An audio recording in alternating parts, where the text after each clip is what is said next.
హస్తిన ఎన్నికల వ్యూహం ఆషామాషిగా రూపొందలేదు. నెలల తరబడి శ్రమ, అవసరమైన గణాంకాలు, అధ్యయనాల సాయంతో ఢిల్లీ వ్యూహాన్ని రచించారు కేంద్ర హోంమంత్రి అమిత్ షా. స్పెషల్ 27 పేరిట ఓ పెద్ద పథకాన్ని రచించారు షా.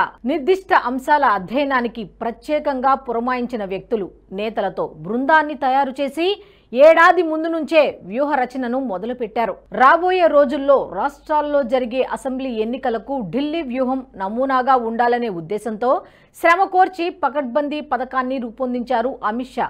అభ్యర్థుల ఎంపిక, మేనిఫెస్టో రూపకల్పన, ప్రచార వ్యూహం ఇలా మూడంచెలుగా పని విభజన చేసిన అమిత్ షా నేతలు, నిపుణుల శక్తి సామర్థ్యాలకు అనుగుణంగా విభాగాల కేటాయింపు చేశారు. స్థానికేతర నేతల కంటే ఢిల్లీ వాసులకే స్థానాలను కేటాయించాలనే ప్రాథమిక షరతును అమిత్ షా ఖరారు చేశారు. ఎన్ని ఒత్తిడులు వచ్చినా అన్నింటినీ పక్కన పెట్టి ఎంపికను కఠినతరం చేశారు. గెలుపు మాత్రమే ప్రాతిపదికగా చేసుకొని స్థానిక నేతలను ఎంపిక చేశారు. మురికివాడల్లోని స్థానిక నేతలకు ఎన్నికల నిర్వహణలో కీలక భాగస్వామ్యాన్ని కల్పించేలా ప్రణాళిక రచించారు. ఆశావహుల జాబితాను రూపొందించినప్పటికీ అందుకు భిన్నంగా గెలిచే అభ్యర్థులను గుర్తించేందుకు మరో టీంను ఏర్పాటు చేశారు. అనేక వడపోతల తర్వాత అంతిమంగా ఓ జాబితాను ఖరారు చేశారు అమిత్ షా. తుది జాబితా రూపొందిన తర్వాత స్థానిక నేతల అభిప్రాయాలను కూడా తీసుకొని మరోసారి క్రాస్ చెక్ చేసుకున్నారు. ఇతర రాష్ట్రాల ప్రజలు అధికంగా నివసించే ప్రాంతాలను ప్రత్యేకమైన క్లస్టర్లుగా విభజించి వాటి కోసం ప్రతినిత్యం దృష్టి సారించేలా టీంలను పురమాయించారు. 100 ఇళ్లను ఒక యూనిట్ తీసుకొని సదరు యూనిట్ కు ఓ టీంను ఏర్పాటు చేశారు. పూర్వాంచల్ వాసుల నివాస ప్రాంతాలపై కేంద్రీకరించి పనిచేశారు. సుమారు 40 లక్షల మంది పూర్వాంచల్ వాసులు హస్తినలో నివసిస్తున్నారు. ప్రభుత్వ ఏర్పాటులో వీరిదే నిర్ణయాత్మక పాత్ర. వీరి తర్వాత బెంగాల్, రాజస్థాన్, పంజాబ్ రాష్ట్రాల నుంచి దశాబ్దాల క్రితమే వలస వచ్చి నివసిస్తున్న వారు కూడా ఎన్నికల్లో కీలక పాత్ర పోషిస్తారు. ఎన్నికలకు ఏడాది మునిపే డేటా సేకరణపై ప్రత్యేక శ్రద్ధ పెట్టాలని స్థానిక నేతలను అమిత్ షా ఆదేశించారు. అభ్యర్థుల ఎంపిక వ్యవహారం మొత్తం అమిత్ షా కనుసన్నల్లోనే నడిచింది. లెక్కకు మించిన ఆశావహులు ఉండటంతో ఎంపిక సవాలుగా మారింది. కీలక నియోజకవర్గాలకు సరైన అభ్యర్థుల ఎంపిక అనేది తొలి దశలోనే నిర్ధారించారు అమిత్ షా. ఉదాహరణకు ఢిల్లీ మాజీ సీఎం అరవింద్ కేజ్రీవాల్, ఆతిషీ సింగ్, మాజీ మంత్రి సత్యేంద్ర జైన్, మాజీ డిప్యూటీ సీఎం మనీష్ సిసోడియాలు పోటీ చేసే అసెంబ్లీ సెగ్మెంట్ల పర్యవేక్షణకు ప్రత్యేక బృందాన్ని పురమాయించారు. సుదీర్ఘకాలం ఢిల్లీలో బీజేపీ అధికారంలో లేకపోవడంతో సంస్థాగత బలం సన్నగిల్లింది. దీంతో ఏడాది ముందే సంస్థాగత పటిష్టతపై దృష్టి పెట్టిన అమిత్ షా మురికివాడలపై కేంద్రీకరించారు. స్లమ్ లీడర్షిప్ ను అభివృద్ధి చేయాలనే ఎజెండాతో పనిచేయాలని శ్రేణులను ఆదేశించారు. దీంతో నగర పరిధిలో ఉన్న అధికారిక, అనధికారిక మురికివాడల్లో బీజేపీ నేతలు పర్యటనలు తీవ్రం చేశారు. స్థానికులను ప్రోత్సహించారు. సభ్యత్వ నమోదులో ముందున్నారు. అనధికారిక మురికివాడలపై మరింత శ్రద్ధ పెట్టారు. సొంత ఇళ్లు లేని నిరుపేదలను గుర్తించి వారికి భరోసా కల్పించేందుకు ప్రయత్నించారు. మొత్తం 900 అధికారిక, అనధికారిక మురికివాడల్లో సుమారు 3000 మంది నేతలను బీజేపీ తయారు చేసింది. ఉచిత విద్యుత్ మాత్రమే కాదు, సొంత ఇళ్లు లేని వారికి ఇళ్లు ఇచ్చే విధంగా ప్రణాళికలు సైతం రచించి ప్రజలకు నమ్మకం కలిగించేలా ప్రచారాన్ని నిర్వహించారు. జనవరి 25 నుంచి ప్రచారం మొదలైనప్పటికీ అంతకు ముందు నుంచే వాడవాడలా బీజేపీ శ్రేణులు గెలుపు దిశగా ప్రయత్నాలు ముమ్మరం చేశాయి. మాజీ డిప్యూటీ సీఎం మనీష్ సిసోడియా పోటీ చేసిన జంగ్పురా, ఆప్ నేత సురేందర్ భరద్వాజ్ పోటీ చేసిన బిజ్వాసన్, వినయ్ మిశ్రా పోటీ చేసిన ద్వారకా, బీజేపీ నేత కపిల్ మిశ్రా పోటీ చేసిన కార్వాల్ నగర్, బీజేపీ నేత మామ్జిందర్ సింగ్ సిర్సా పోటీ చేసిన రాజౌరి గార్డెన్, కల్కజీ, న్యూఢిల్లీ, షాకూర్ బస్తీ సెగ్మెంట్ల లక్ష్యంగా కీలక టీంలు రంగంలోకి దిగాయి. 14 ర్యాలీలకు అమిత్ షా హాజరయ్యేట్టు ప్రచార కార్యక్రమాన్ని రూపొందించారు. ఢిల్లీ అభివృద్ధికి కేంద్రం సహకారం అనే అంశాన్ని విస్తృతంగా ప్రచారం చేశారు.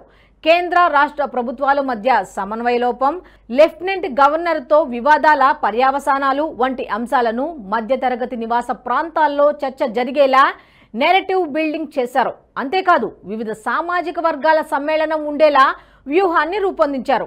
ఈ మొత్తం ప్రచారంలో ఫీడ్బ్యాక్ సిస్టమ్ ను ఏర్పాటు చేశారు అమిత్ షా. సదరు ఫీడ్బ్యాక్ తదుపరి చర్యల కోసం పార్టీ యంత్రాంగం కసరత్తు చేసింది. ఢిల్లీ పరిధిలోని రూరల్ ప్రాంతాల్లో ఉండే సామాజిక వర్గాల లెక్కలను ఏడాది ముందే సేకరించారు. 36 సామాజిక వర్గాలతో విస్తారంగా సమావేశాలు ఏర్పాటు చేసింది ఢిల్లీ బీజేపీ యూనిట్. ఢిల్లీ గ్రామీణ ప్రాంతాల నియోజకవర్గాలపై దృష్టి పెట్టడం వల్లనే మొత్తం 14 రూరల్ సెగ్మెంట్లలో 13 స్థానాలను బీజేపీ కైవసం చేసుకుంది. రోహతాస్ నగర్, వాజీపూర్, బదర్పూర్ సెగ్మెంట్లలో ప్రతి ఓటర్ను కలిసేందుకు బీజేపీ కార్యకర్తలను మోహరించింది. ఢిల్లీ గ్రామీణ ప్రాంతాల అభివృద్ధి కోసం గత ఏడాది కేజ్రీవాల్ ప్రభుత్వం 93 కోట్లు కేటాయించింది. కానీ నిధులు మంజూరు కాకపోవడంతో కేటాయింపులు వృధా అయ్యాయి. Aam Aadmi party core voter base ఉన్న ప్రాంతాలు నరేలా, భావనా, మున్కా, రిథాలా, బద్లీ, బిజ్వాసన్, పలాం, నజాఫ్గఢ్, చతార్పూర్, మెహరూలి, వికాస్పురి, నంగోలి సెగ్మెంట్లను బీజేపీ కైవసం చేసుకుంది. ఆపు బలంగా ఉన్న స్థానాలను లక్ష్యంగా చేసుకోవాలనేది అమిత్ షా ఉద్దేశం. దీన్ని కేంద్రంగా చేసుకుని మొత్తం ఎన్నికల వ్యూహాన్ని రచించారు.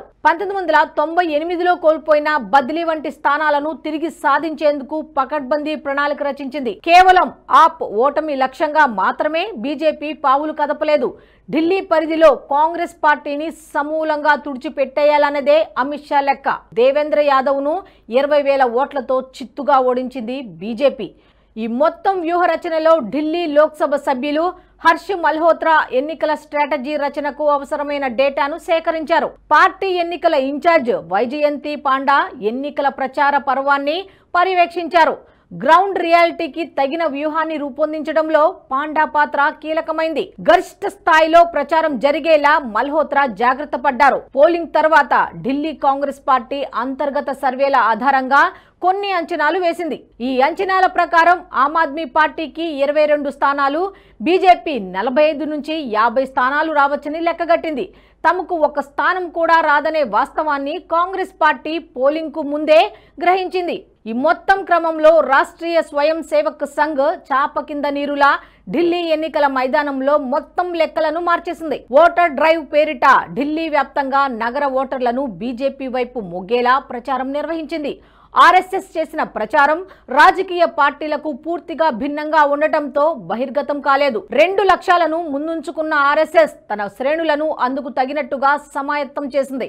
ఓటింగ్ శాతం పెంచడానికి ప్రయత్నించడం, రెండోది నగర అభివృద్ధికి ఉన్న అవరోధాలను చెప్పడం, గత ఎన్నికల్లో ఏ ప్రాంతాల్లో తక్కువ ఓటింగ్ శాతం నమోదైందో గుర్తించి అందుకు అనుగుణంగా ప్రచార కార్యక్రమాన్ని ప్లాన్ చేసింది ఆర్ఎస్ఎస్. విద్య, వైద్యం, కాలుష్యం, మౌలిక సదుపాయాలు లేమి, యమునా నది అంశాన్ని విస్తృతంగా ప్రచారం చేసింది.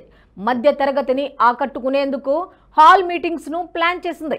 మధ్య తరగతి ప్రజలకు కేంద్ర రాష్ట్ర ప్రభుత్వాల మధ్య సమన్వయ లోపానికి కారణమెవరు అనే అంశం చుట్టూ చర్చలు నిర్వహించింది. టార్గెటెడ్ ఓటర్ గ్రూపులతో సమావేశాలు ఏర్పాటు చేసింది. జార్ఖండ్, హర్యానా, మహారాష్ట్ర ఎన్నికల అనుభవాలతో ఆర్ఎస్ఎస్ మరింత పకడ్బందీ ప్రచారాన్ని నిర్వహించింది. మొత్తంగా అమిత్ షా పకడ్బందీ వ్యూహరచన, ఢిల్లీ బీజేపీ యూనిట్ శ్రమ, కీలక నేతల సహకారం అంతిమంగా బీజేపీని గెలిపించింది. ఈ వీడియో మీకు నచ్చినట్టయితే లైక్ చేయండి, 10 మందికి షేర్ చేయండి. అలాగే కామెంట్ల రూపంలో మీ అభిప్రాయాలను మాతో పంచుకోండి. Nationalist hub group of channels ను సబ్స్క్రైబ్ చేసుకుని తెలుగునాట జాతీయవాద జర్నలిజాన్ని ప్రోత్సహించండి. ఈ వీడియో కింద ఉన్న బెల్ ఐకాన్ పై క్లిక్ చేయడం మర్చిపోవద్దు.